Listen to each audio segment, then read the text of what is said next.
los medios de comunicación, públicos y privados, están condicionados por los intereses políticos y empresariales, y el poder del capital maneja el discurso y manipula el discurso. Pandemia digital, desinfectando su cinismo.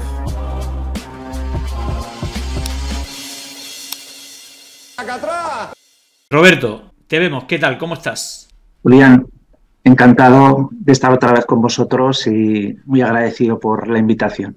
Bueno, precisamente iba a poner un vídeo, pero bueno, ya como estás conectado, si te parece lo pongo y empezamos por ahí porque me llamó la atención. Bueno, también hablaremos un poco, no sé cómo calificarlo, pero en este proceso, digamos, de coalición dentro de la izquierda, con la creación de esta plataforma, Sumar y todo esto, también quería entrar. Y a raíz de una entrevista donde el principal elemento de discusión precisamente fue todo esto, también estuvieron hablando de Radio Televisión Española y fue uno de los motivos de querer invitarte porque precisamente hace o recuerda una, bueno, no es acusación, sino una realidad, sería más justo decir, en la cual pues se puede hablar de un control bipartidista de Radio Televisión Española. Viene a decir Ione en esta entrevista en Radio Nacional, además lo dijo en la misma radio de la casa.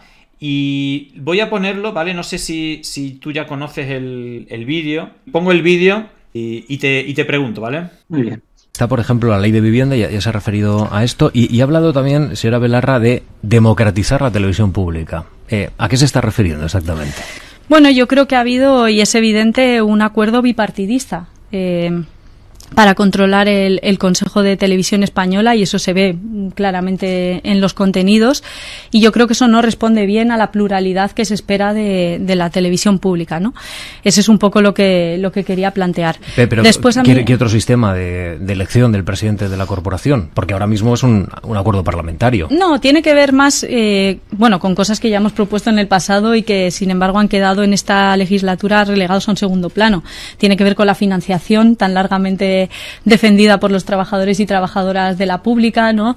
Con más participación ciudadana, con que seamos también capaces de impulsar desde lo público los medios de comunicación más alternativos, más comunitarios. Hablaba un poco de eso, ¿no? De la democratización, no solo de la televisión pública, quizás no me he expresado con tanta fineza, sino del panorama mediático español, y en eso obviamente la televisión pública juega un rol fundamental. Pero a mí lo que más me preocupa, y es a lo que iba cuando mencionas la ley de vivienda, es que creo que queda casi un año entero de legislatura y me preocupa que el Partido Socialista, digamos, esté en una actitud un pelín indolente, muy electoral, y no utilicemos hasta el último minuto de la legislatura para gobernar para la gente. Tenemos muchos meses todavía por delante, queda la ley de vivienda, queda la ley de familias, queda la ley de servicios sociales, queda mucho que hacer para seguir mejorando y seguir transformando la vida de la gente. Yo, desde luego, no voy a desaprovechar como ministra ni un minuto para intentar que esta legislatura sea lo más fructífera posible para los derechos de la gente. Quedan 6 meses más o menos, ¿no?, de legislatura, hasta la disolución de Cortes. Bueno, paramos ahí porque yo creo que ya, igual podemos seguir hablando. Coméntame qué te parece la denuncia que, aquí de una manera u otra también la llegaste a plantear, el control bipartidista de Radio Televisión Española. ¿A qué se refiere Ione a hacer esta petición y cómo está la cosa en estos momentos? La entrevista es de ayer, como has dicho bien, en Radio Nacional de España, y yo distinguiría entre el fondo y la forma.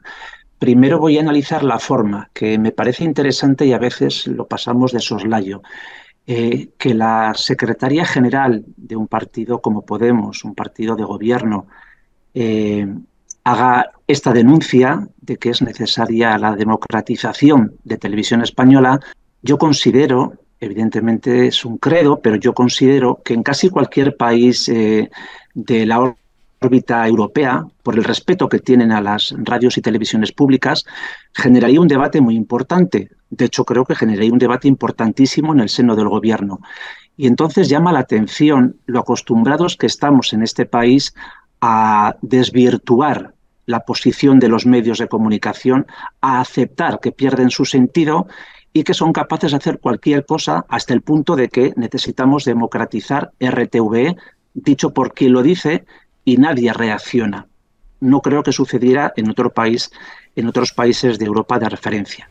Y respecto al fondo de lo que dice Ione Belarra, pues que 2 años después estemos en las mismas circunstancias, digo 2 años después de la elección de este nuevo tiempo de la corporación RTV, es un fracaso enorme.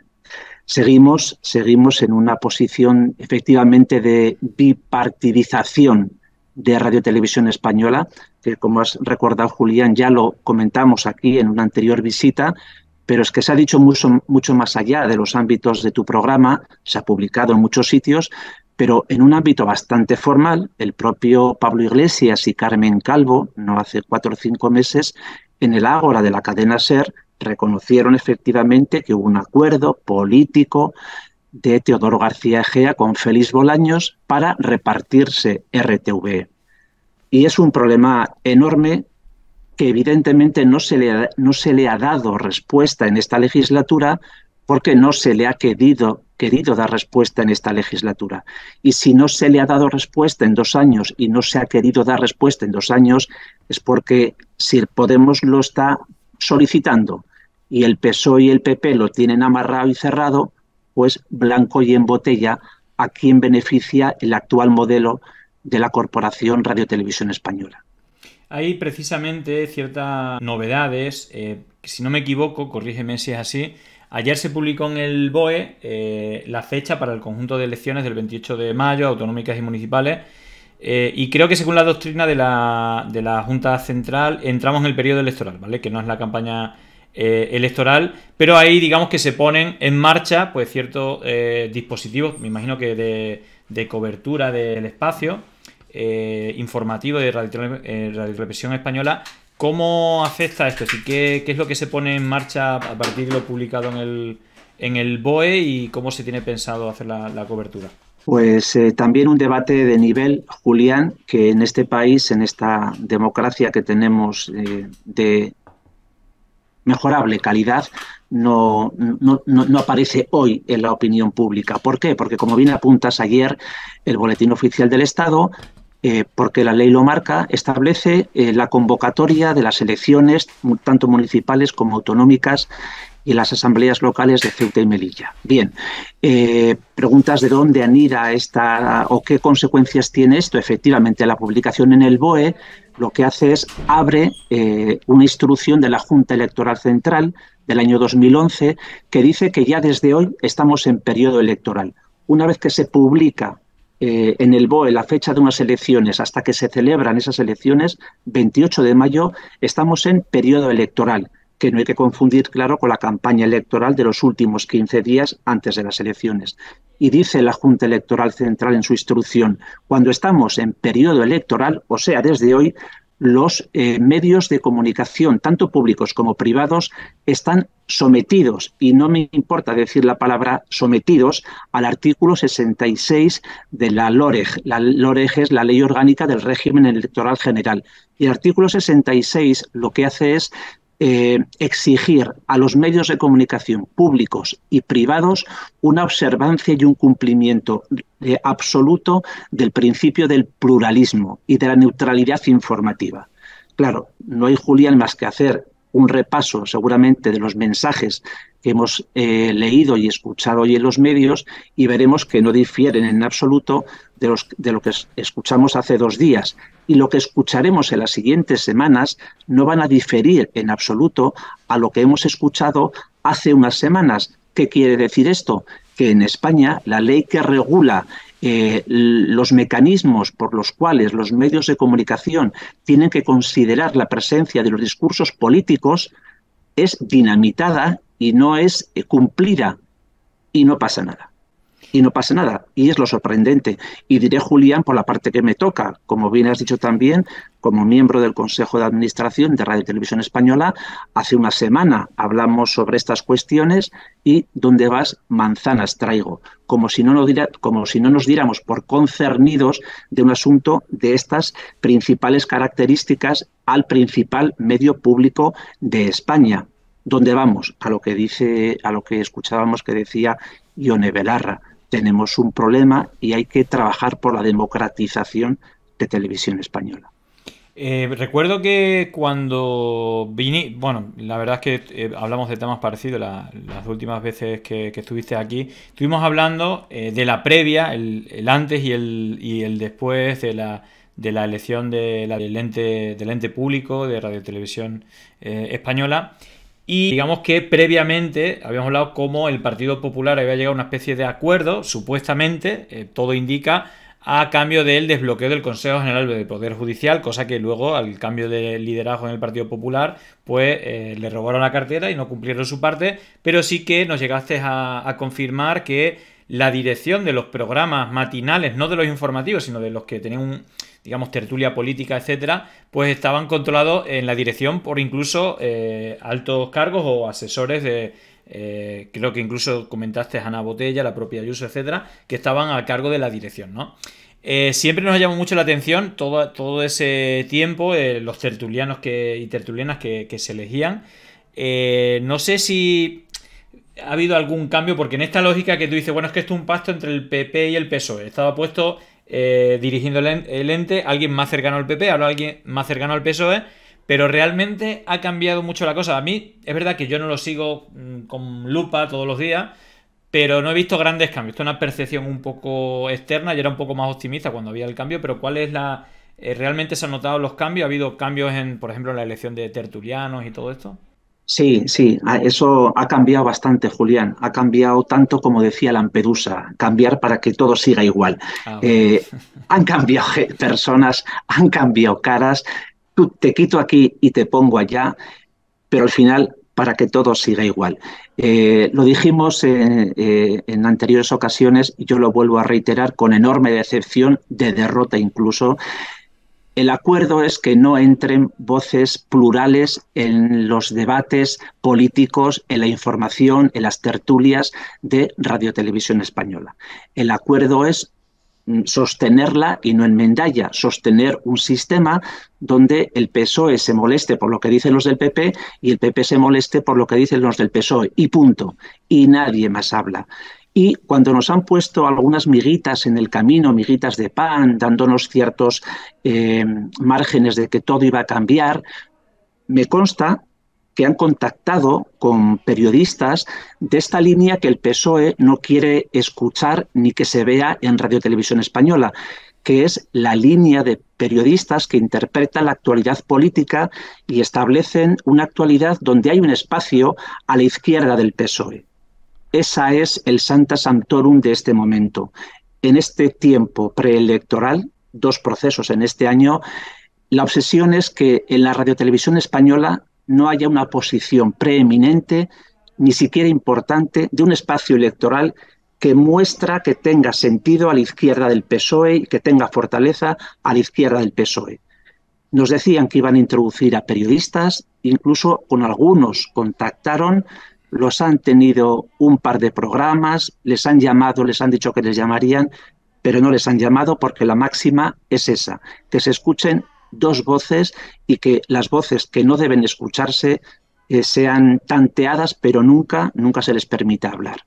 Sí. Salvo excepciones, hay que decir que algunas excepciones tenemos, algunas excepciones, pero son la rara avis. Es que incluso recuerdo que hablamos del caso un poco más paradigmático, ¿no?, de censura política que ha habido en los últimos años, que es el de Jesús Cintora, que tenía su programa con bastante éxito de audiencia, parece que por lo menos con buena ejecución deontológica de la profesión periodística, pero bueno, hubo una censura que acabó con él fuera de Televisión Española. Y recuerdo que no sé si salió de ti o salió de mí, que te preguntó o en el chat te preguntaban qué pasa con Jesús Cintora, y dejaba una ventanita abierta de esperanza a que no sé si es volver a tener un programa o que volviéramos a verlo en Televisión Española, cosa que no ha pasado. ¿Cómo está esa situación? No sé si al final puede ser como estas promesas y tal, pero que luego se ha quedado en nada. Las 2 cosas fue, Julián.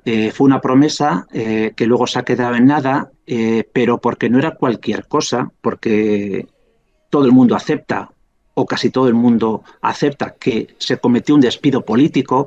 Había una asignatura pendiente con Jesús Cintora. Aprovecho para saludar a Jesús, si nos escucha, si tiene la oportunidad de vernos. y deciros que a Jesús le gusta ya iniciar un nuevo tiempo, ¿vale? Es cruel como profesional, y digo la palabra cruel, tenerlo como se le ha tenido en Radio Televisión Española. Jesús Cintora es un profesional que merece estar en muchos espacios de la información en España y está sufriendo lo que no debía haber sufrido por veto político.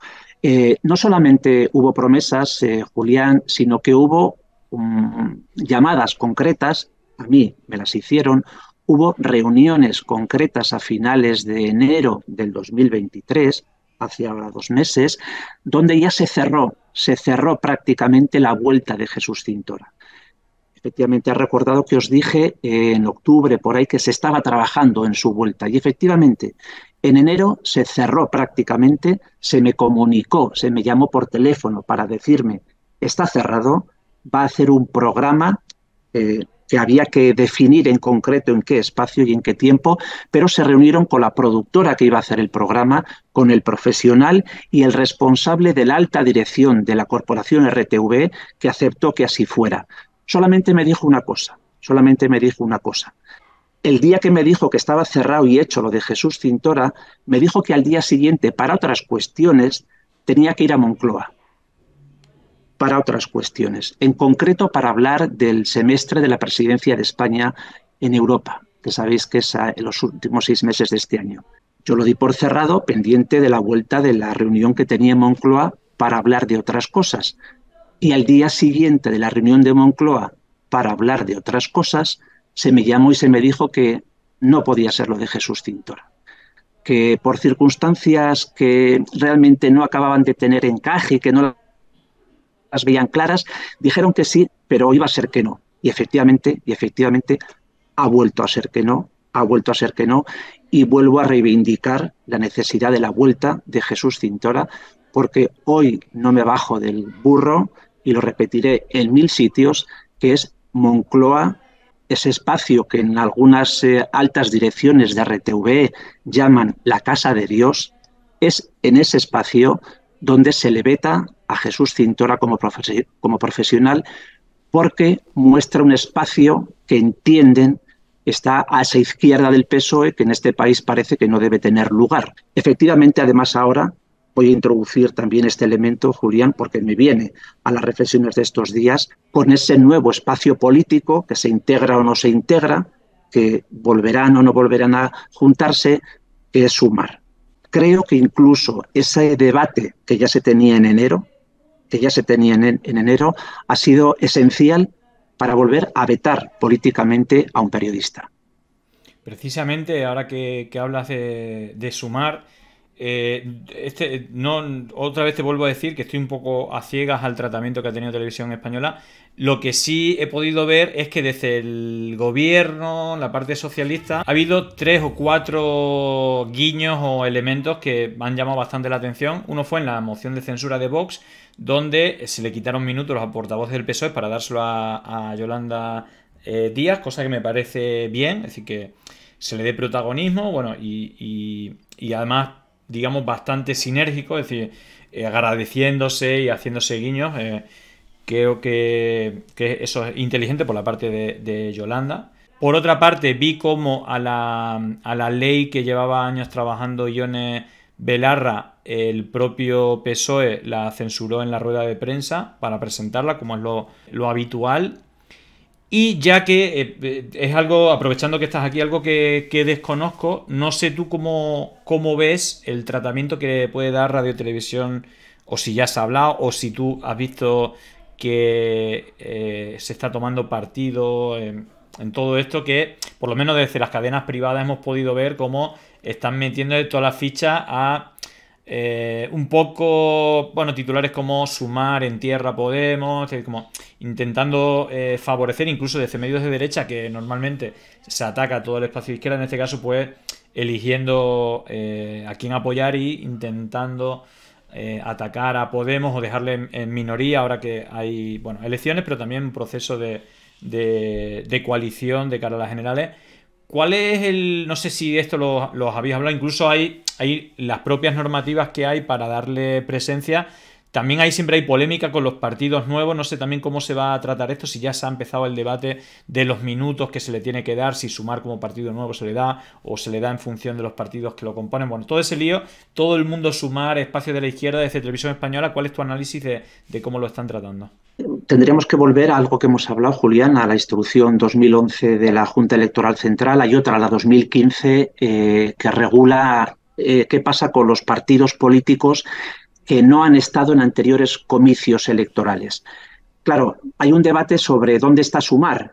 Hay un debate sobre dónde está Sumar. Hombre, no hay un debate en el buen entendido de que como grupo parlamentario van a estar en el grupo de la suma de todos los diputados y diputadas que conforman Unidas Podemos.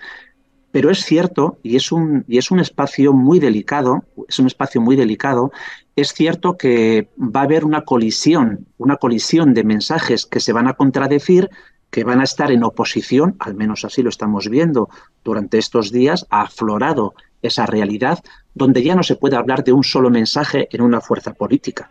Es así. Ahora hay dos mensajes al menos, uno es Sumar y otro es Podemos, en este contexto.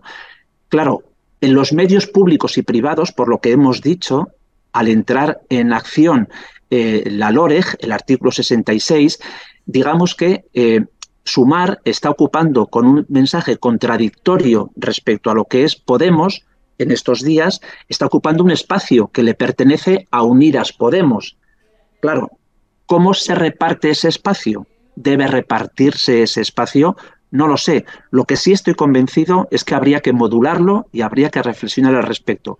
En RTV no se ha hecho nada y me temo que en el resto de medios sí se ha hecho bastante y lo hemos visto. ¿Qué es hacer bastante?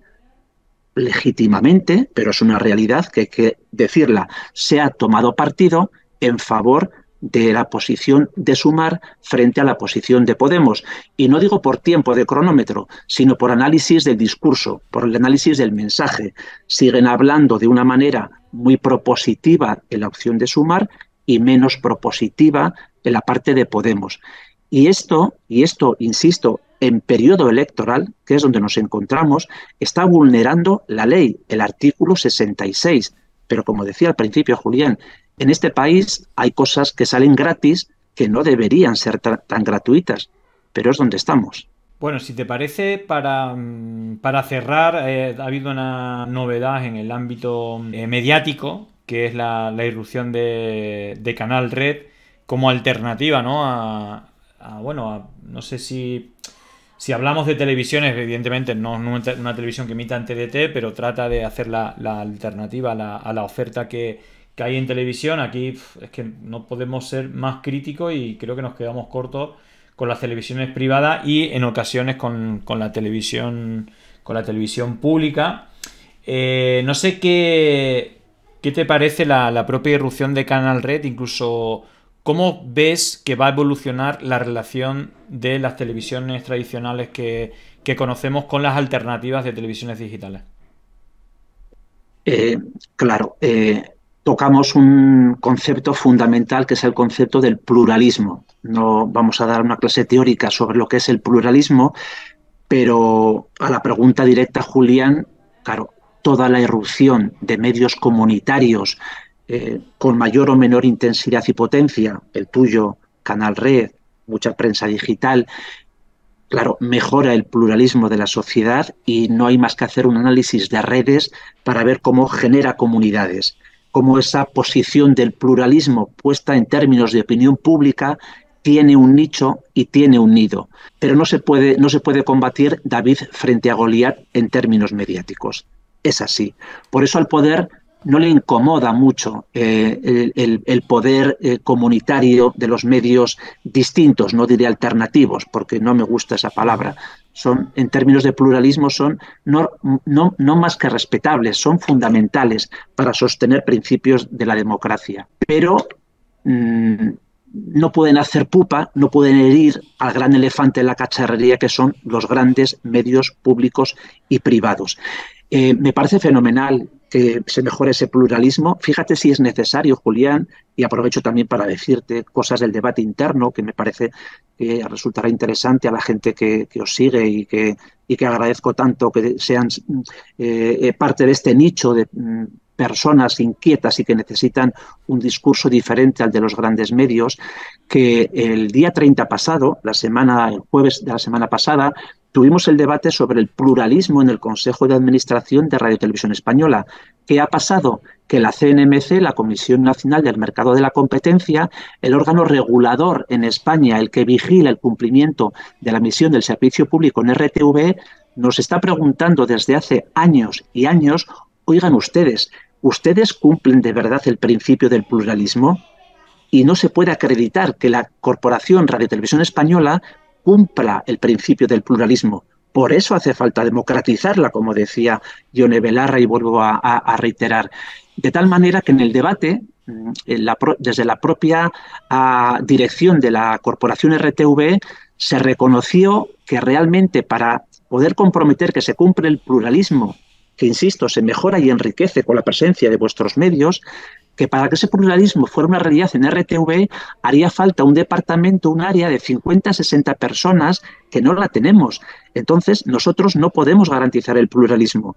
Y eso lo digo aquí, en tu programa, en cualquier lugar, por activa, por pasiva y por perifrástica. Radio Televisión Española no cumple con su obligación de sostener la traslación a la sociedad el principio del pluralismo, ni político ni social. Y eso es una quiebra democrática de primer nivel. Que venís vosotros, Julián, con vuestras alforjas y vuestras mochilas mucho más pequeñas, a intentar poner argamasa a esas grandes quiebras del sistema, a mí me parece un regalo de los últimos años de la democracia. Y hablo con palabras un poco rimbombantes, pero porque así lo siento. Fíjate, para mí, uno de los grandes logros que no se ponen sobre la mesa por parte de Unidas Podemos en estos 2 últimos años, además de todos los logros políticos que se pueden atañir a su acción, podemos hablar de los derechos feministas, del salario mínimo interprofesional, de cómo se ha generado un aporte de mejora económica a las clases sociales más perjudicadas por la crisis. Con todos los parabienes de la acción política, para mí uno fundamental ha sido la de abrir los ojos a gran parte de la ciudadanía y decir: los medios de comunicación, públicos y privados, están condicionados por los intereses políticos y empresariales, y el poder del capital maneja el discurso y manipula el discurso. Que eso se haya puesto sobre la mesa de una manera tan universalizada me parece un regalo que se le ha hecho a la democracia. Bueno, te he dicho la última pregunta, pero la última va a ser esta porque según te estaba escuchando no puedo dejar escapar a Roberto sin preguntarle. Bueno, serían como muchas preguntas, pero en realidad es la misma. Y sobre todo en plan propositivo, porque al final es todo quejarnos, cómo puede ser esto, cómo puede ser esto. Son muchas noticias las que hemos conocido. Ya hemos hablado mucho de A3 Media, Mauricio Casal, que no pasa absolutamente nada después de escucharlo, Ferreras Gay y todo esto. Pero en Mediaset están pasando muchas cosas. Para empezar, quitaron a Basile en su momento. Hay que recordar que, y esto ya empezamos mal, la mitad de las televisiones privadas en España son propiedad de Berlusconi, un tipo, más allá de que sea el cemento de la ultraderecha en Italia, ese tripartito de ultraderecha que está gobernando en Italia, ha sido una persona que fue condenada por prostitución de menores, es decir, que tiene un montón de situaciones que hace complicado pensar que está en buenas manos. Los últimos cambios, digamos que quitaron a Basile y han puesto a Borja Prado, que era el hijo del testaferro de Juan Carlos I, que incluso estuvo en la cárcel por un tema de corrupción en las Torres Kío, bueno, todo esto. Él había sido también presidente de Endesa, en su momento ya metió de consejero a Marcos de Guindos, a Aznar, e incluso a alguien que también fue de estas personas que estuvieron en la represión, digamos, durante la transición. Bueno, más allá de todo eso, los cambios que ha traído, entre otras cosas, poner de directora de comunicación a la que fuera redactora jefe de Oki Diario y que luego estuvo 3 años de directora de comunicación en el gobierno de Ayuso, de la Comunidad de Madrid, y que, entre otras cosas, lo que se ha hecho es hacer un protocolo para que solo se pueda hablar de política en el programa de Ana Terradillos y Ana Rosa, y que en programas de salseo y tal, como el de Jorge Javier, no se puede hablar de política, ¿no? Incluso, por lo que he leído, y creo que Jorge Javier había publicado que hoy o mañana iba a ser oficial que en Telecinco le han dicho que no cuentan más con su servicio, algo así. Porque me da la sensación que esas manos que hay detrás, poderosas, fondos de inversión, personas como Berlusconi, tienen ciertos pactos con oligarquías políticas y empresariales en España, que hacen un muro de contención, por ejemplo, para que los Ferreras, los audios del Ferreras Gate nunca se hayan puesto en estas televisiones, para que los audios de Florentino nunca se hayan puesto en estas televisiones y para que haya tertulianos de características como la de Oki Diario, El Debate, etcétera, que haya ese ecosistema tan, digamos, enfrentado a la deontología periodística. Más allá de esto, que es como... Ayer en una entrevista me decían, esto en otro país de Europa no puede pasar. Pero el tema es si realmente estamos condenados a que esto sea así siempre. Es decir, siempre vamos a tener a 4 y Telecinco haciendo lo que quieran y con esa dirección.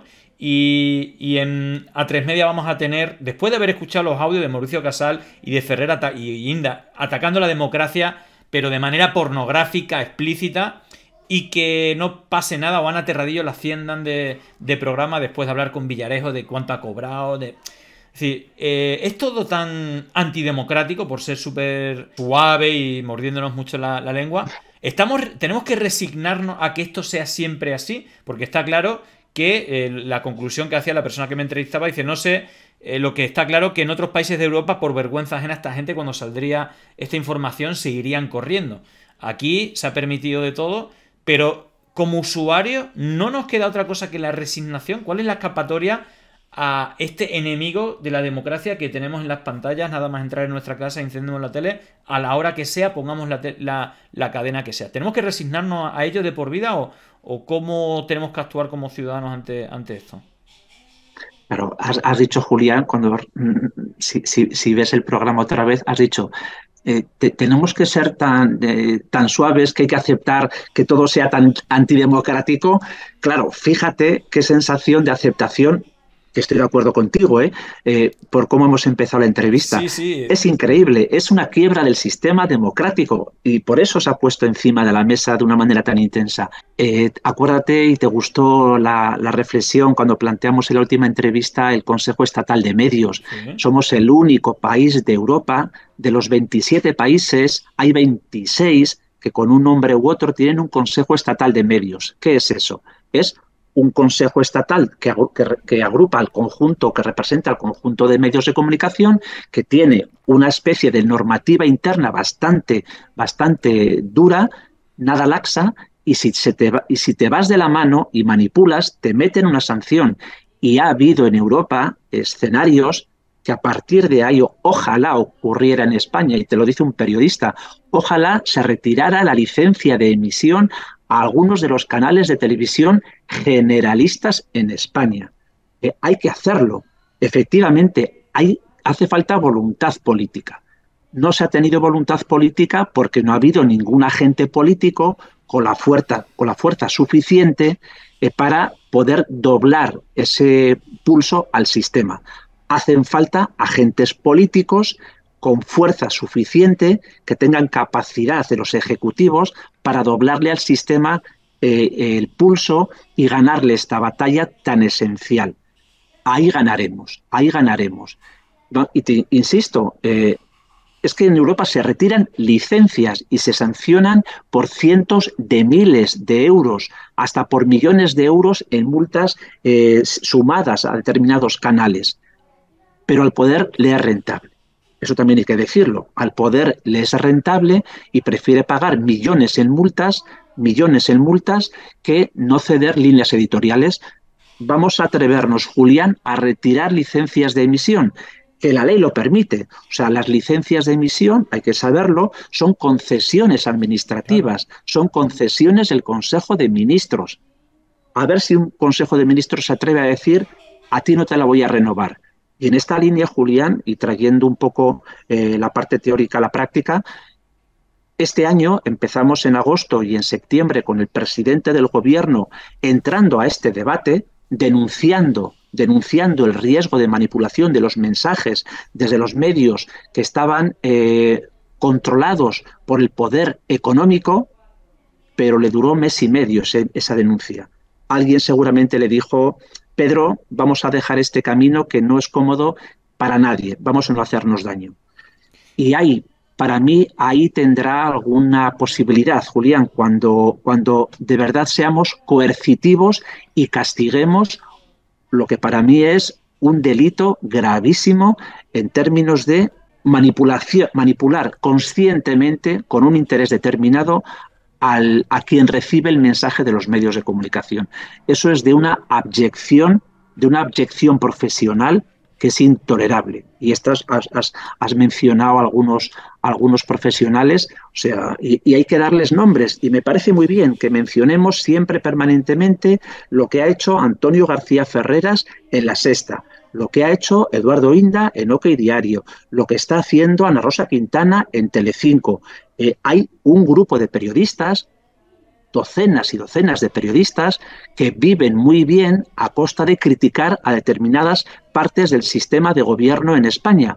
Y eso les reporta mucho dinero y eso es intolerable. Eso es intolerable. Yo, perdona, no creo que lo denunciable sean que hagan críticas. Yo creo que el problema es que sean mentiras. Yo creo que la crítica es buena y la línea ideológica y las editoriales. Yo creo que el problema es cuando se alimenta con mentiras. Y luego, por otra parte, creo que se te está escapando algo. Tú has dicho que España es el único país donde no hay un Consejo Estatal de Medios. Yo creo que todos hemos escuchado cuál es el Consejo Estatal de Medios de este país. Y todos hemos escuchado a Villarejo con Ferrera, con Inda, y me imagino que ahora invitarán a Borja Prado para ver a quién tienen que echar y a quién no. Es que lo hemos escuchado no una vez, lo hemos escuchado decenas de veces. Incluso Javier Ruiz llegó a decir que Florentino Pérez, que es el único que falta en ese Consejo de Administración, porque hay que recordar que Borja Prado... Sí, para mí Florentino Pérez que tiene controlado todo. ¿Por qué? Borja Prado es la persona de confianza de Florentino Pérez en todo el tema de la Superliga. Fue el que financió el proyecto de la Superliga. Y luego ahí en A3 Media tiene a Ferrera y sí, al final tiene todo control. Yo creo que ese es el consejo de administración y decide quién y es decir, qué medio sigue y qué medio no sigue. Ahora han decidido que Jorge Javier se lo cargan y se lo cargan. Así que de momento... tenemos ese consejo de administración. El problema es que no parece que sea el mejor, pero está ejerciendo según las funciones que estabas catalogando en tu definición, son las funciones que está haciendo esas reuniones en restaurantes que hemos escuchado en los audios. Bueno, no sé, yo por lo menos veo que es casi lo mismo. No sé si estás de acuerdo, pero parecido a un consejo estatal de medios. Yo he estado... no los términos de Villarejo ni Ferreras, pero sí, es verdad que el poder político y el poder económico te lleva a restaurantes y te sondea y te lanza la caña para ver cómo piensas y hasta dónde pueden ellos llegar y orientarte. Tenemos una obligación de dinamitar toda esta basura mediática que se está imponiendo. Y posiblemente va a ser a peor en estos meses que nos quedan, ¿sabes? Y el caso de Telecinco es muy, muy preocupante porque no es más que una operación. Tiene dos sentidos la operación de la nueva Telecinco. Es favorecer a determinadas productoras y a determinados intereses económicos a través de la programación que se les va a encargar en este nuevo tiempo y efectivamente cuando Jorge Javier Vázquez ha sido tan activo en las manifestaciones, en sus cafés, en el Café de Bellas Artes, pues a partir de ahí lo has dicho, tú te vas fuera y eso debería ser inadmisible. No vamos a recordar, Julián, algo que tocasteis en vuestro programa. Fijaros qué pasó en la BBC con Gary Lineker. Fijaros qué pasó en la BBC en el Reino Unido con Gary Lineker hace un mes. Intentaron por mucho menos echarle, no intentaron, lo echaron y a la semana tuvieron que volver a readmitir a Gary Lineker. Aquí no va a pasar eso. Aquí despidieron a Jesús Cintora y no le quieren dejar entrar. Van a echar de la posición mediática que tiene a Jorge Javier y no le van a dejar echar. Aquí puedes meter a la cárcel profesional a los periodistas que te interesen solamente porque crees que difunden mensajes que no deben escucharse en grandes audiencias. Y eso es intolerable. A ver, seamos pesimistas. También te digo que Gary Lineker lo remitieron porque se negaron, hubo un movimiento por todos los compañeros y compañeras tremendo y de hecho quedaron sin trabajadores, es decir, nadie quiso ir a trabajar y no les quedó otro remedio que volver. Ojalá y hubieran hecho algo parecido con Cintora, seguramente se hubiera conseguido, pero por desgracia el apoyo por lo menos de compañeros, lo que pasa es que claro, estamos hablando, si a ti te colocan precisamente para hacer lo contrario que lo que hace Cintora, por lo menos los medios privados, pues entiendo que también sea más difícil, ¿no? No puedes comparar con la BBC. Pero bueno, te voy a hacer una pregunta para terminar que he visto en el chat y es recurrente. Ana Nina nos pregunta que qué hace Negre en el Congreso. En fin, aunque no salga del ámbito de Radio Televisión Española, pero sí que tiene que ver con la democracia y los medios de comunicación. Y te digo Javier Negre, y como te decía 7NN, que por suerte o desgracia, cada uno lo ve de una manera, ya no existe, ya han cerrado por ruina, pero también ahí tenía espacio cuando hay otros medios muy serios que no le han dado permiso para poder entrar en el Congreso. Pues es intolerable, es intolerable. Meritxell Batet puede hacer lo que quiera, es como ciudadana, una ciudadana libre para tener su espacio de interpretación de qué debe hacer Negre en el Congreso, pero la presidenta del Congreso no debería tener otra opción que evitar la presencia de un profesional del periodismo, entre comillas, que a una diputada, que lo hizo con Merche Izpurúa, le llama hija de una rueda de prensa. Sí. Vamos, no te lo pueden poner más fácil para decir: fuera, Javier Negre, no vuelves a entrar ni tú ni tu medio, con mucho menos se han vetado a medios. Y la presidenta del Congreso no lo hace. ¿Por qué? Pues por intereses. No es por defensa de la libertad de expresión. No es por defensa de la libertad de expresión. Ahí hay algún acuerdo también con el Partido Popular, porque recordar que principales financiadores, aparte de Marco de Quinto, son Almeida, Ayuso. También hemos conocido como Feijóo, como presidente de la Xunta, le dio 50.000 euros por hacer 5 o 6 vídeos del Camino de Santiago, y bueno, es tremendo. Pero bueno, desde aquí seguiremos denunciando esta manera de pervertir, creo, también la profesión del periodismo o las funciones que tienen que tener los medios de comunicación, y quizás, con esa masa crítica, no sé si cambiar las cosas, pero por lo menos empujar para que mejoren parcialmente, y también al trabajo agradecer que también hacéis, ¿no?, en el Consejo, para darle un poco de pensamiento crítico o de denuncia de lo que a todas luces no parece que sea muy democrático. Así que nada, gracias, Roberto, una vez más por pasarte por aquí y darnos luz sobre muchas cosas que hay tanta oscuridad. A vosotros siempre por la invitación, Julián, a vuestra disposición. Chao, cualquier novedad nos informas. Muy bien, chao. Chao, Roberto. Adiós, chao. Llegó el momento de no estar callado, de desmontar inventos que vienen envenenados. Es contrainfo, que no es lo mismo. Pandemia digital, desinfectando su cinismo. Gracias por la suscripción, muchísimas gracias.